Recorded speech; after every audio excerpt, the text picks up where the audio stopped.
الحمدللہ رب العالمین الصلاۃ والسلام علی رسول الکریم اما بعد فاعوذ باللہ من الشیطان الرجیم بسم اللہ الرحمن الرحیم۔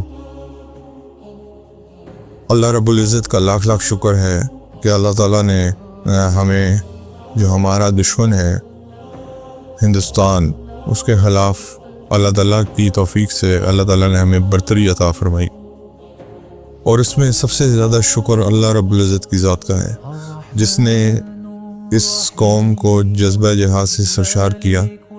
اور اس کے بعد اسپیشل جو شکر ادا کرنے کی ضرورت ہے اس قوم کو، ہمارے army chief general Syed Asim Munir, air marshal Zaheer Babar, جنہوں نے رات بھر بیٹھ کے 3 راتیں بیٹھ کے اس آپریشن کو لیڈ کیا، دشمن کے جہازوں کو شدید نقصان پہنچایا، اور 6-0 ایز یو سے یہ ہماری الحمدللہ ان کے اوپر برتری رہی۔ اس کے بعد ایڈمرل نوید اشرف جو کہ نیول چیف ہیں، ان کا بہت بہت شکریہ جنہوں نے ہماری سمندروں کی حفاظت کی اور اپنی نیوی کو ہر وقت پاکستان کے سمندروں کے آگے کھڑا رکھا تاکہ دشمن سمندروں کی طرف سے کوئی اپنے ناپاک عزائم پورے نہ کر سکے۔ سارے D G M Os, director general military operations, تینوں فورسز کے، آرمی، نیوی اور ایئر فورس کے، ان کا بہت بہت شکریہ۔ اللہ تعالیٰ ان کو جزائے خیر دے، اللہ تعالیٰ ان کی عمروں میں برکت عطا فرمائے اور اسی طرح ان کو جذبہ جہاد سے سرشار رکھے۔ اس کے بعد D G I S P R general Ahmed Sharif, lieutenant general Ahmed Sharif کا بہت بہت شکریہ جنہوں نے فیکٹس اینڈ فگرس کے ساتھ باتیں کی، دشمن کے میڈیا کی طرح کہ فضول کے لتیڑے نہیں مارے، ہر چیز کو فیکٹ کے ساتھ بیان کیا، جذبات کے اندر نہیں آئے، یہ نہیں کہ جلدی آ کے پریس کانفرنس کریں اور پھر اس کے بعد جو ہے وہ پھر اپنا ٹائم لے کے آئے، اور اس کے بعد جو ہے وہ پورا جو ہے انہوں نے اس ٹائم کو مطابق فیکچولی ریپرزینٹ کیا، جس میں پھر ایک ہمارے نیوی کے نمائندے بھی تھے اور ایئر وائس مارشل اورنگزیب صاحب بھی تھے۔ اس آپریشن کا جو نام تھا وہ بڑا ہی خوبصورت تھا، بنیان المرصوص، یعنی کہ سیسہ واللہ دود ہی ہوئی دیوار، اور جب مسلمان آپس میں لڑتے ہیں تو پھر وہ ایک سیسہ پلائی ہوئی دیوار کی طرح لڑتے ہیں، اور اقبال کہتے ہیں کہ جب مومن اپنے دوستوں میں موجود ہوتا ہے تو وہ ریشم کی طرح ملائم ہوتا ہے، لیکن جب دشمن کے سامنے ہوتا ہے تو فولاد کی طرح کھڑا ہوتا ہے۔ اور اس کے بعد پھر جو سنت فالو کی گئی، دشمن کی ڈرپوک جو حملے تھے رات کے پہر میں کیے گئے، یہاں پہ ایک سنت کو مزور خاطر رکھا گیا۔ نبی کریم صلی اللہ علیہ وسلم کبھی بھی دشمن پہ رات کو حملہ نہیں کرتے تھے، ہمیشہ فجر کے بعد دشمن پہ حملہ کیا کرتے تھے۔ تو اس میں جو سنت فالو کی گئی، اس میں جو نقصان ہوا دشمن کا وہ irreparable تھا، اور اتنا نقصان ہوا کہ ہاتھ جوڑنے پہ وہ مجبور ہوئے۔ جتنا مرضی کہتے رہیں کہ ہمارے ڈی جی ایم نے اپروچ کیا، جھوٹ ہے، بکواس ہے، یہ ہندو ایسے لوگ ہیں کہ ان کے اوپر کسی قسم کا یقین نہیں کیا جا سکتا۔ سیز فائر کے بعد بھی آپ دیکھ رہے ہیں کہ ان کے اوپر کسی قسم کا یقین نہیں کیا جا سکتا۔ یہ ایسی غلیظ قوم ہے کہ ان کا اپنا جو سیکرٹری خارجہ ہے مصری، جب اس نے سیز فائر اناؤنس کیا تو یہ اسی کے پیچھے پڑ گیا۔ تو یہ ایسے غلیظ لوگ ہیں، یعنی کہ اس کی اور اس کی بیٹی کے پیچھے مغلظات بکنا شروع ہو گئے۔ اب ظاہری بات ہے سیز فائر ایک سیکرٹری خارجہ تو اناؤنس نہیں کرتا، وہ تو ایک حکومت کا فیصلہ ہوتا ہے، لیکن ان لوگوں کی مت اتنی ماری جا چکی ہے کہ اللہ معاف کرے، یہ بالکل اوندے منہ گٹنے والے ہیں۔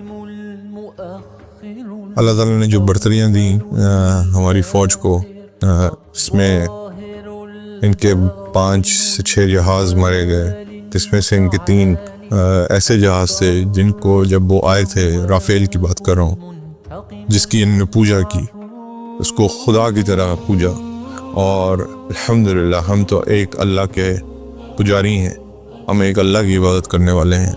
انہوں نے جہازوں کو اپنا خدا بنایا اور وہی خدا ان کے زمین بوس ہوئے۔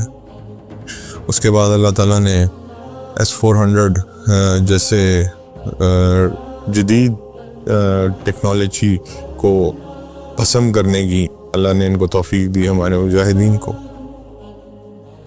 جو مورال تھا ہمارے جوانوں کا وہ دیکھنا سے تعلق رکھتا تھا، قابل دید تھا، اور ایسے تیار تھے کہ جیسے جھپڑنے کو کوئی بھی شیر جو ہے جیسے اپنے شکار کو جھپڑنے کو تیار ہوتا ہے ویسے تیار تھے.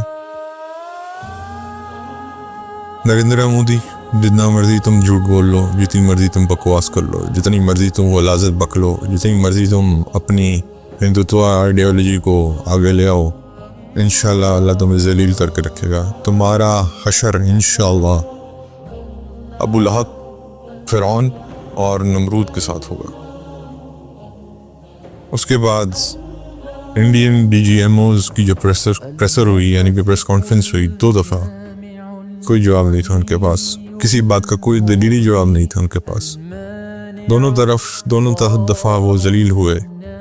جب ان سے پوچھا گیا کہ کیا ہمارا کوئی رافیل طیارہ تباہ ہوا ہے، تو انہوں نے آگے سے کہا کہ دیکھیں ابھی ہم حالت جنگ میں نقصان تو ہوتا ہے، یعنی کہ ہاں بھی نہیں کی اور نہ بھی نہیں کی، نہ ہی کر دیتے، اپنی عزت ہی بچا لیتے، لیکن نہیں. ایک انڈین جنرل کا میں ریٹائرڈ جنرل کا میں بیان سن رہا تھا، اور وہی بیان دے رہا تھا کہ میں چائنا سے لڑنا گوارا کروں گا، پاکستان سے لڑنا گوارا نہیں کروں گا. اس کے پیچھے ایک ریزن ہے میرے بھائیوں، ٹیکنالوجی تو ہر ایک کے پاس ہے، ٹھیک ہے الحمدللہ چائنا کے ساتھ یہ ٹیکنالوجی شیئرنگ ہماری ہوئی واٹ ایور، لیکن اس جرنیل کو پتہ ہے کہ اس قوم میں جو جذبہ جہاد ہے وہ شاید چائنا کے پاس نہیں ہے.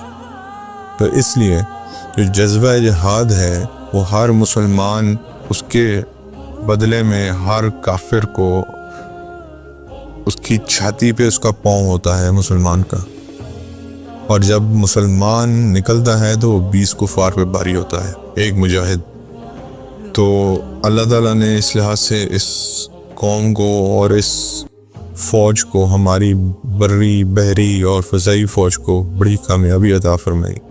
اس کی وجہ سے ہمیں اللہ کا شکر ادا کرنا چاہیے، اللہ کے آگے گڑ گڑا کے معافی مانگنی چاہیے. اور جو اللہ نے طریقے بتائے ہیں کہ جب آپ حالت جنگ میں ہوں تو زیادہ سے زیادہ اللہ فرماتے ہیں مجھے یاد کرو، استغفار کرو، اپنے گناہوں کی معافی مانگو تاکہ تمہاری مدد کو اللہ آئے. اس کے بعد میں خصوصی شکریہ ادا کرنا چاہوں گا ان پائلٹس کا جنہوں نے اپنی ڈیتھ ویل کے اوپر سگنیچر کیے، دشمن کے اندر گھسے اور اندر گھس کے جو ان کا نقصان کر کے آئے. وہ ایک ایسا منظر تھا کہ خدا کی قسم دل تو چاہتا ہے کہ انسان کو یہ خواہش ہمیں بھی اللہ یہ موقع دے کہ ہم بھی یہ کر سکیں. اور یقین مانے وہ جو اینٹی ایئر کرافٹ گنز تھیں جو ان کے سسٹمز تھے، انہوں نے پوری کوشش کی جہازوں کو گرانے کی، لیکن اللہ تعالیٰ نے ان کو خیریت سے واپس لیا ہے. جو اپنی ڈیتھ ویل پہ سائن کر کے گئے تھے. میرے بھائیوں، اپنی ڈیتھ ویل پہ سائن کر کے جانا آسان نہیں ہے. جب آپ سے کہا جاتا ہے نا کہ یہ آپریشن جو ہے یہ کام نہیں آنے والا، مطلب یو ول ناٹ ریٹرن، تو آپ کے لیے آسان نہیں ہے. آپ کے بیوی بچے آپ کے ساتھ ہیں. اس میں ہمارے ایک مسیحی بھائی، ایک مسیحی پائلٹ بھی موجود تھے جنہوں نے پاکستان کی خاطر، اس ملک کی خاطر یہ آپریشن کو والنٹیئر کیا. ان سب لوگوں کو سلام ہے، اور اللہ تعالیٰ اس خدا داد پاکستان کو ہمیشہ اس کا سر فخر سے بلند رکھے، دشمن کے داند اکٹھے کرے اور ہمیشہ پاکستان کی پروٹیکشن کرے. دشمن نے ہمیں چاروں طرف سے گھیرا ہوا ہے، بلوچستان، KPK، ادھر سے ایسٹرن فرنٹ کی طرف سے بھی. لیکن یاد رکھیے گا، جو مزہ ہندوؤں کے خلاف لڑنے کا ہے، جو مزہ مشرکین کے خلاف لڑنے کا ہے، جو مزہ یہود کے خلاف لڑنے کا ہے، وہ کہیں نہیں ہے. اور اسرائیل نے اس میں پوری کی پوری سپورٹ دی انڈیا کو. آپ کو پتہ ہے، مجھے بتانے کی ضرورت نہیں ہے، لیکن الحمدللہ ہنود اور یہود دونوں کو اللہ تعالیٰ نے شکست عطا فرمائی. اس میں ہمارے آرمی چیف کا اسپیشل شکریہ جنہوں نے جو کہ سنا ہے کہ یہ نام بھی انہوں نے رکھا اور یہ ٹائم آف چوزنگ بھی انہوں نے کی. اللہ تعالیٰ ان کی عمر میں برکت عطا فرمائے. اللہ تعالیٰ ان سب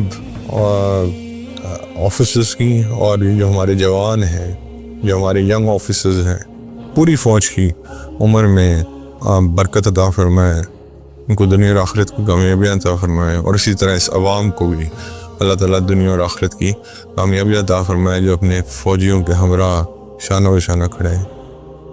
It's India which brings us united together against them at any front.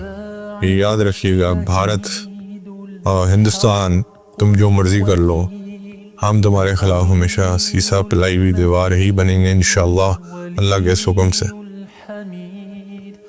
Pakistan ہمیشہ زندہ باد. جزاکم اللہ خیر. کچھ احادیث جو آپ کے سامنے میں پیش کرتے. حضرت انس رضی اللہ تعالیٰ عنہ سے روایت ہے کہ رسول اللہ صلی اللہ علیہ وسلم یوں دعا فرمایا کرتے تھے: اللہ میں عاجزی، سستی، بخل، شدید بڑھاپے اور قبر کے عذاب سے اور زندگی اور موت کے فتنے سے آپ کی پناہ چاہتا ہوں. اس کے بعد حضرت ابن مسعود رضی اللہ تعالیٰ عنہ نے فرمایا کہ نبی کریم صلی اللہ علیہ وسلم نے 5 چیزوں سے اللہ تعالیٰ کی پناہ طلب کی: بخل، بزدلی، بری عمر، سینے کے فتنے اور قبر کے عذاب سے. حضرت عمر رضی اللہ تعالیٰ عنہ سے منقول ہے کہ نبی کریم صلی اللہ علیہ وسلم بزدلی، بخل، سینے کے فتنے اور قبر کے عذاب سے بچنے کے لیے اللہ تعالیٰ سے پناہ طلب کیا کرتے تھے.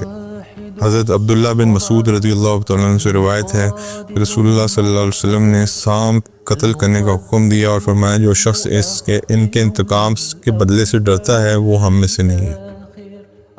اس کے بعد حضرت ابو درداء رضی اللہ تعالیٰ عنہ فرماتے ہیں کہ میں نے رسول اللہ صلی اللہ علیہ وسلم کو فرماتے سنا: میرے پاس کسی ضعیف شخص کو تلاش کر کے لاؤ، کیونکہ ان ضعیف اور کمزور لوگ جو تمہیں رزق ملتا ہے اور تمہاری مدد کی جاتی ہے. نبی کریم صلی اللہ علیہ وسلم نے فرمایا: اللہ تعالیٰ کمزور لوگوں کی دعاؤں، نمازوں اور اخلاص کی وجہ سے امت کی مدد فرماتا ہے. حضرت عقبہ بن عامر رضی اللہ تعالیٰ عنہ سے منقول ہے کہ نبی کریم صلی اللہ علیہ وسلم نے فرمایا: اللہ تعالیٰ ایک تیر کی وجہ سے 3 اشخاص کو جنت میں داخل کرے گا: بنانے والے کو، اس کے بناتے وقت نیکی کا ذہن رکھتا ہو، تیر پھینکنے والے کو اور تیر پکڑانے والے کو. یہ تینوں جنتی. حضرت سعد بن ابی وقاص رضی اللہ تعالیٰ عنہ سے روایت ہے کہ رسول اللہ صلی اللہ علیہ وسلم نے فرمایا: مسلمان سے لڑنا کفر ہے اور اس کو گالی دینا فسق ہے، یعنی کہ کبیرہ گناہ ہے. حضرت انس رضی اللہ تعالیٰ عنہ سے مروی ہے کہ نبی کریم صلی اللہ علیہ وسلم نے ان کی آنکھیں پھوڑی تھیں کیونکہ انہوں نے مسلمان چرواہوں کی آنکھیں پھوڑی تھی، یعنی کہ آنکھوں کے بدلے میں آنکھوں کا بدلہ ہے. حضرت عبداللہ بن عمر رضی اللہ تعالیٰ عنہ سے نے فرمایا کہ ایک مومن کا قتل اللہ تعالیٰ کے نزدیک پوری دنیا کی تباہی سے زیادہ بڑا ہے. حضرت ابو ہریرہ رضی اللہ تعالیٰ عنہ نے فرمایا: رسول اللہ صلی اللہ علیہ وسلم عذاب جہنم، عذاب قبر، مسیح دجال کے شر سے اللہ تعالیٰ کی پناہ طلب کیا کرتے تھے. حضرت ام عائشہ رضی اللہ تعالیٰ عنہ سے روایت ہے کہ نبی کریم صلی اللہ علیہ وسلم قبر کے عذاب سے اور دجال کے فتنے سے اللہ تعالیٰ کی پناہ طلب کیا کرتے تھے. نیز آپ نے فرمایا: قبروں میں تمہاری آزمائش ہوگی، اللہ تعالیٰ میں معاف فرمائے. حضرت ابو ہریرہ رضی اللہ تعالیٰ عنہ سے منقول ہے کہ نبی کریم صلی اللہ علیہ وسلم بری تقدیر، دشمنوں کی ناروا خوشی، بدبختی، گرفت اور شدید مصیبت اور آزمائش سے اللہ تعالیٰ کی پناہ مانگا کرتے تھے. حضرت انس رضی اللہ تعالیٰ ابن مالک سے مروی ہے کہ نبی کریم صلی اللہ علیہ وسلم یوں فرماتے تھے: اللہ میں فکر و غم، کاہلی اور پرسری، کنجوسی اور قرض کے بعد بوجھ اور لوگوں کے غلبے سے تیری پناہ چاہتا ہوں. حضرت ابو ہریرہ رضی اللہ تعالیٰ عنہ نے بیان کیا کہ رسول اللہ صلی اللہ علیہ وسلم نے فرمایا: تم فکر و قلت، ذلت اور ظالم یا مظلوم بننے سے اللہ تعالیٰ کی پناہ مانگا کرو. حضرت ابو ذر رضی اللہ تعالیٰ عنہ سے روایت ہے کہ میں نے اللہ تعالیٰ کے نبی سے پوچھا: کون سا عمل بہتر ہے؟ آپ صلی اللہ علیہ وسلم نے فرمایا: اللہ پر ایمان لانا اور اللہ عز و جل کے راستے میں جہاد کرنا. حضرت ابو ہریرہ رضی اللہ تعالیٰ عنہ سے روایت ہے کہ رسول اللہ صلی اللہ علیہ وسلم نے فرمایا: 3 شخص اللہ تعالیٰ کے ہاں خصوصی مہمان ہیں: جنگ کو جانے والا، حج کو جانے والا اور عمرے کو جانے والے. حضرت ابو ریحانہ رضی اللہ تعالیٰ عنہ سے منقول ہے کہ میں نے رسول اللہ صلی اللہ علیہ وسلم کو فرماتے ہوئے سنا: وہ آنکھ پر حرام کر دی گئی ہے جو اللہ کے راستے میں جہاد میں بیدار رہے.